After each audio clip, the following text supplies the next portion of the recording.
चर्चा करने के लिए आपको आमंत्रित किया गया है। भारत की बढ़ती हुई जनसंख्या जहां हमारे लिए चिंता का कारण है, वहीं विश्व के हम सबसे बड़ी ताकत है ह्यूमन रिसोर्स सप्लायर में।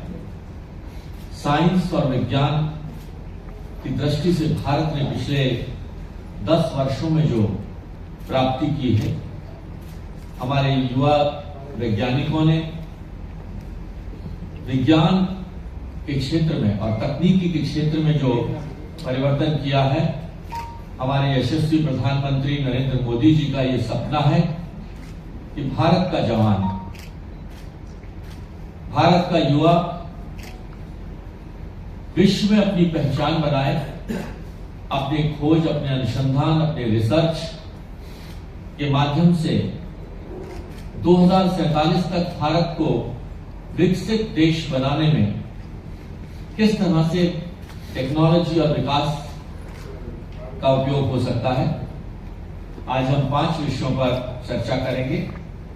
भारत ने नाभिकीय ऊर्जा, न्यूक्लियर एनर्जी पावर क्षेत्र में क्या गुणात्मक परिवर्तन किए हैं, भारत ने अंतरिक्ष के क्षेत्र में क्या प्राप्तियां की हैं पिछले 10 वर्षों में, खासतौर पर बायोटेक्नोलॉजी के माध्यम से किस तरह से एम्प्लॉयमेंट, किस तरह से इकोनॉमी और किस तरह से एनवायरमेंट, एम्प्लॉयमेंट, इकोनॉमी और एनवायरमेंट के क्षेत्र में बायोटेक्नोलॉजी का कितना योगदान रहा है। Department science and technology, DST department की क्या क्या उपलब्धियां रही हैं, और अर्थ साइंसेस जो आज के युग में बहुत महत्वपूर्ण है। पिछले कुछ दिनों से आपने देखा होगा, सालों से बल्कि, कि हर बार एक सूचना आती है कि उड़ीसा के तट पर, आज महाराष्ट्र के तट पर फला तूफान आ रहा है, उसकी गति इतनी होगी, उसकी मारक क्षमता इतनी होगी, और हम चिंतित हो जाते हैं। लेकिन अगले ही दिन हमारी वो चिंता खत्म हो जाती है जब हम देखते हैं कि हमारी तैयारियों ने, हमारी पूर्व की घोषणाओं ने हमें बचा लिया है।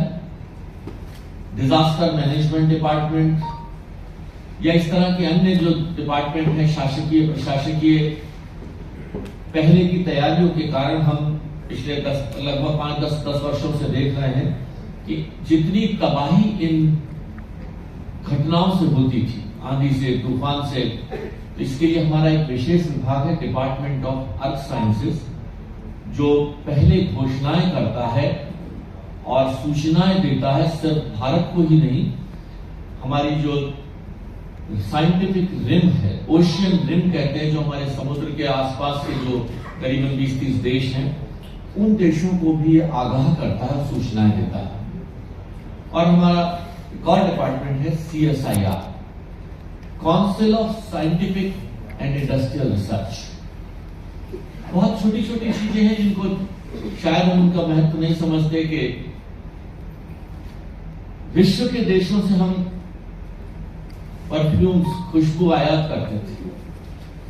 हमारे देश में केसर पैदा होती है, हमारे देश में कस्तूरी पैदा होती है। क्या उन पर भी हमारी रिसर्च ने हमें एक कदम आगे बढ़ने के लिए प्रोत्साहित किया है? क्या हम ये जानते हैं कि हमारे यहां एक विभाग है जो शू टेक्नोलॉजी पर, जूतों की टेक्नोलॉजी पर कार्य करता है। आज हम गर्व से तो कहते हैं कि आगरा जूतों का बहुत बड़ा व्यापारिक केंद्र बन गया है, लेकिन कभी कभी हम इस चिंता में जरूर फंस जाते हैं कि मेरा जूता 9 नंबर का है, अमेरिकन नंबर के हिसाब से या यूरोपियन नंबर के हिसाब से या इंडियन नंबर के हिसाब से। हिंदुस्तान में एक डिपार्टमेंट इसी पर काम कर रहा है कि हमारा अपना भी जूतों का नंबरिंग सिस्टम है, और अपनी अपनी रेस के अपने अपने साइज, शेप, हर तरह के सब पूरे देशों में अलग अलग है। तो एक डिपार्टमेंट ने करीबन 1.25 लाख से ज्यादा लोगों के पांव के जूतों का नाप लेकर उस पर रिसर्च हो रही है कि किस तरह एक कंफर्टेबल शू हमारे भारत की जनता के लिए डेवलप किया जाए, नंबरिंग के साथ सिस्टम डेवलप किया जाए। और आप ये जानते हैं कि अगर कोई ऐसा जूता अगर हमने पहन लिया जो हमारे साइज में फिट नहीं होता तो कहीं ना कहीं तकलीफ पैदा करता रहता है, चिंता की दृष्टि से पैदा करता है। साथियों, हम गर्व से कह सकते हैं प्रधानमंत्री जी का सपना है कि भारत कहीं भी पीछे ना रहे, और उनके इस सपने में रंग भरने का काम भारत के वो वैज्ञानिक कर रहे हैं जिनकी डंका आज पूरे विश्व में बजा हुआ है। हमारे साइंस और टेक्नोलॉजी मिनिस्टर आदरणीय डॉक्टर जितेंद्र सिंह जी और पूरे देशवासियों के साथ ये हमारा सपना है कि 2040 तक भारत का एक एस्ट्रोनॉट अंतरिक्ष यात्री भी चांद पर होगा। यह हम सबके लिए गौरव की बात है। आज जिन बायोटेक स्टार्टअप से 300 से हमने शुरुआत की थी, आज 9000 बायोटेक के आज स्टार्टअप्स हैं। 2047 में जब हम विकसित देश होंगे, कब तक हम ये सुनते रहेंगे कि भारत एक विकासशील देश है? यह हमारी यात्रा पूर्ण करने की तिथि माननीय प्रधानमंत्री जी ने निश्चित की है कि 2047 तक जब देश आजादी के 100 वर्ष पूरा कर रहा होगा तो हम डेवलपिंग कंट्री नहीं, एक डेवलप्ड कंट्री की श्रेणी में होंगे, और उसमें हमारे इन विज्ञान विभागों का बहुत बड़ा योगदान होगा। भारत ने न्यूक्लियर पावर प्रोग्राम में जहां गुणात्मक काम किए हैं, अश्विन योजना का शुरुआत साइक्लोन 30 और मेडिकल साइक्लोट्रॉन कैंसर के ट्रीटमेंट के अंदर जो हमारी मशीनें यूज होती हैं उनका विकास भी भारत में हो गया है। एडवांस टेक्नोलॉजी में रेडिएशन प्रोसेसिंग, लिक्विड नाइट्रोजन से बेस्ड शीतल वाहक यंत्र, इसकी एक प्रतिलिपि हम आपको भी देंगे, और टेक्नोलॉजी के द्वारा वेट वेस्ट को किस तरह से हम उपयोग में ला सकते हैं, ये सब विषय हमारे सामने होंगे। 2014 से दिसंबर 24 तक बायोटेक्नोलॉजी विभाग ने कितना काम किया है? बायो E3 यह हमारा सपना है प्रधानमंत्री जी का, जिसमें बायोटेक्नोलॉजी के माध्यम से देश की इकोनॉमी, देश की एम्प्लॉयमेंट और देश के एनवायरनमेंट, तीनों ई पर काम कर हम इसमें गुणात्मक परिवर्तन लाएंगे। इंडियन सार्स कोवी वायरस के जीनोमिक कंसोलिडेशन की सीक्वेंसिंग हमारे देश के बायोटेक्नोलॉजी विभाग ने की थी। डेवलप इंडिया का पहला इंडिजिनस HPV वैक्सीन भी भारत ने ही तैयार की है। बायोलॉजिकल डाटा सेंटर पहली नेशनल रिपोजिटरी भारत में तैयार हुई है, फरीदाबाद में है। Nurtured biotechnology entrepreneurship ecosystem biotech के द्वारा 8500 अधिक बायोटेक स्टार्टअप शुरू किए गए हैं। स्पेस, अंतरिक्ष के क्षेत्र में हम लोगों ने जो गुणात्मक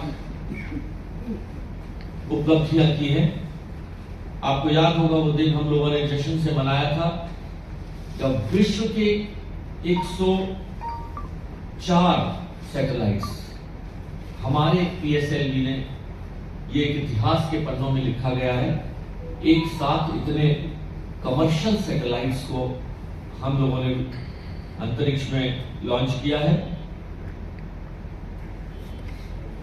रीयूजेबल लॉन्च व्हीकल टेक्नोलॉजी, जिसके द्वारा हम एक लॉन्च व्हीकल को बार बार इस्तेमाल कर सके, रीयूजेबल टेक्नोलॉजी में हम इस्तेमाल कर सकें, इसमें भी भारत ने महारत प्राप्त की है। गगनयान का जो हमारा अभियान है, जिसमें हमारी क्षमता अब इतनी पहुंच चुकी है कि हम अपना अंतरिक्ष स्टेशन अंतरिक्ष में लॉन्च करने की तैयारी में है और उम्मीद है उसमें हमें सफलता प्राप्त करेंगे। ये 18 सितंबर 2024 को भी पिछले महीने इन योजनाओं को लॉन्च किया गया है। चंद्रयान 4 का ल्यूनर रिटर्न मिशन, ये हमारे चंद्रयान पे हमारे लोग जाएंगे भी, वहां से कोई सैंपलिंग और वो लेकर वापस भी आएंगे। इस तकनीक पर भी हम लोग काम कर रहे हैं और PSLV पिछले लंबे समय से हमारा साथ दे रहा है और सफलता के साथ दे रहा है, जिसका सक्सेस रेट आपने देखा होगा। विश्व के लोग अपने लॉन्च व्हीकल्स और यूरोप के लॉन्च व्हीकल्स को छोड़कर हमारे लॉन्च व्हीकल्स का इस्तेमाल कर अपने सैटेलाइट्स को अंतरिक्ष में स्थापित कर रहे हैं और उनकी स्थापना की कॉस्ट विश्व के लोगों को भी चिंता दे रही है। जहां गिरती हुई आर्थिक स्थिति में जहां पूरा विश्व चिंतित है, वहां भारत ने 1/6 कीमत पर इन सैटेलाइट्स को लॉन्च किया है, जो यानी अगर किसी की $1000 अगर कॉस्ट आती है यूरोपियन मार्केट में, तो हम उसकी 1/6 कीमत पर अपने देश में इसको लॉन्च कर रहे हैं। इस दिशा में आने वाली जरूरतों को समझते हुए कि हम आने वाली जनरेशन का लॉन्च व्हीकल क्या होगा, PSLV या उससे आगे, इस पर भी हम लोग काम कर रहे हैं।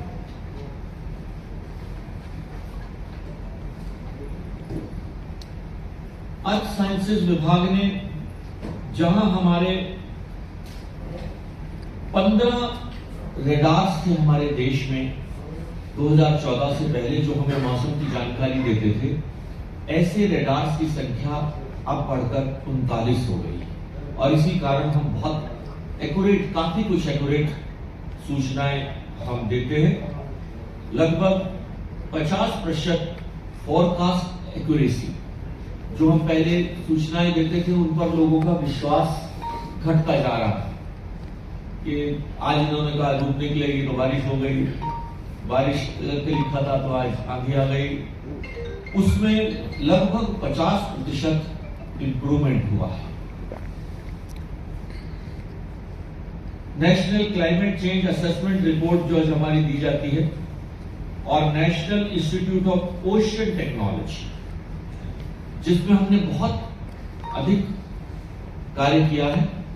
समुद्र में हम तैयारी कर रहे हैं 6000 मीटर नीचे, यानी 6 किलोमीटर नीचे जाकर हमारे वैज्ञानिक वहां ड्रिलिंग करेंगे, वहां रिसर्च करेंगे और वहां की जो भी उपलब्धियां हैं उनको मानवता के कल्याण के लिए हम इस्तेमाल करेंगे।